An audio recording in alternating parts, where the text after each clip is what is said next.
2 দিন আগে আমি একটা ডেইলি ব্লগ আপলোড দিয়েছিলাম আর সেই ব্লগটার মধ্যে ডাল রান্নার রেসিপিটা ছিল। তো সেই রেসিপিটা মোটামুটি আপনারা সবাই পছন্দ করেছিলেন, আবার অনেকেই কমেন্ট করেছেন যে ওই রকম ডালের রেসিপি যেন আরেকটা দেই। সেই জন্য চলে আসলাম আরেকটা ডেইলি ব্লগ নিয়ে। হ্যালো এভরিওয়ান, কেমন আছেন সবাই? আশা করতেছি সবাই অনেক বেশি ভালো আছেন, আমি অনেক বেশি ভালো আছি। একই সাথে আমার ছোট্ট একটা পেজে আপনাদেরকে ওয়েলকাম জানাচ্ছি। প্রথমে কিন্তু আমি মুসুর ডাল প্রেসার কুকারে সিটি দিয়ে দিই। 2টা সিটি দিলে কিন্তু আমার মুসুর ডাল সেদ্ধ হয়ে যায়। আর যখন বাগার দেই তখন আমি 2টা শুকনো মরিচ দিয়ে দিই। এখানে আদা কুচি, রসুন কুচি আর পেঁয়াজ কুচি দিয়ে যখন দেখি ভাজা ভাজা হয়ে যায়, ঠিক সেই পর্যায়ে আমি কিছু কালো জিরা আর এক্সট্রা জিরা দিয়ে দিই। তারপর যখন ভাজা হয়ে যায় তখন কিন্তু আমি মুসুর ডালটা ঢেলে দিই। এতে করে কিন্তু ডাল রান্নাটা খুবই ভালো লাগে। আমি প্রায় সময় কিন্তু এইভাবে রান্না করে খাই। চাইলে কিন্তু আপনারাও এইরকম ডাল রান্না করার প্রসেসটা আপনারাও ট্রাই করতে পারেন। আমার ডালটা কিন্তু হয়ে গিয়েছে, নামিয়ে নিব। এরপর আমি কিছু মাছ ভোনা করে নিব। আমার পিকু বলছিল যে মাছ ভোনা করো, আজকে আমি মাছ ভোনা দিয়ে ভাত খাবো। তো যে কথা সেই কাজ, প্রতিদিন তো মাছ মাংস খেতে আমাদের তেমন একটা ভালো লাগে না, সেই জন্য আজকে মুসুর ডালটাও রেখেছি। বাচ্চাদের জন্য কিন্তু মাছটা আমাদের বাসায় বি অনেস্ট প্রতিদিনই রান্না করা হয়। ওয়েল, আজকের মেনুতে আছে পটল ভাজি, আলু ভাজি, মুসুর ডাল, মাছ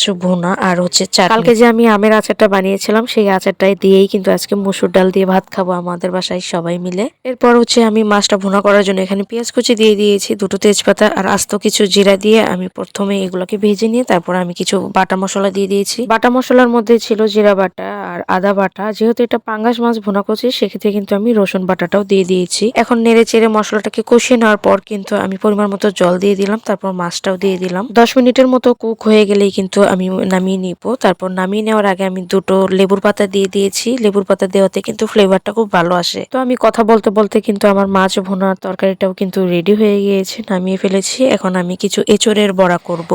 আমরা বাঙালিরা যেটাকে বলি কাঁঠালের বড়া। কাঁঠালের বড়াটা আমি কিভাবে করলাম আর কি কি ইনগ্রেডিয়েন্টস দিয়েছি, যদি রেসিপিটা আপনাদের দরকার হয় তাহলে আমাকে কমেন্টে অবশ্যই জানিয়ে দিবেন। আমি চেষ্টা করব আমি রেসিপিটা দেওয়ার জন্য। যদি রেসিপিটা দেওয়ার জন্য 2টা কমেন্টও পাই, আমি সেই 2টা কমেন্ট ধরেই আমি রেসিপিটা দেওয়ার চেষ্টা করব। তো আমার কাঁঠালের বড়াটাও কিন্তু রেডি হয়ে গিয়েছে। এখন আমি কিছু আলু ভেজে নিব। আলুটাও কিন্তু ভাজা হয়ে গেছে। এখন আমি আলুটাকেও কিন্তু নামিয়ে নিব। আর আলুটা কিন্তু লাল লাল করে ভেজেছি, এটা খেতে খুবই ভালো লাগে। লাল লাল করে ভাজলে এটা খেতে মচমচে হয়। আর হচ্ছে আমি তো খালি খালি খেয়ে শেষ করি। এরপরে কিছু পটলও ভেজে নিলাম, আর পটল ভাজাটাও হয়ে গিয়েছে, নামিয়ে নিয়েছি। আর দেখতেই পাচ্ছেন এখানে কিন্তু সমস্ত রান্না রাখা আছে, রেডি হয়ে গিয়েছে। এখন একটু খেতে বসে পড়বো আমরা। আজকে মুসুর ডাল আছে জন্য 3 পদের ভাজি করেছি। বেসিক্যালি এখন রান্না করতে আমার বরাবরই খুবই ভালো লাগে, আর বিশেষ করে পদে পদে রান্না হলে আর কোনো কথাই নাই, ইচ্ছা হয় যে সারাদিন রান্না করি। আজকে রান্না করার আগে ভেবেছি যে মুসুর ডাল যখন রান্না করব তখন মুসুর ডাল দিয়ে আমি আমের আচার দিয়ে খাবো। এই ব্যাপারটা কিন্তু খুব ইন্টারেস্টিং লেগেছে আমার কাছে। ছোটবেলায় প্রচুর খেতাম,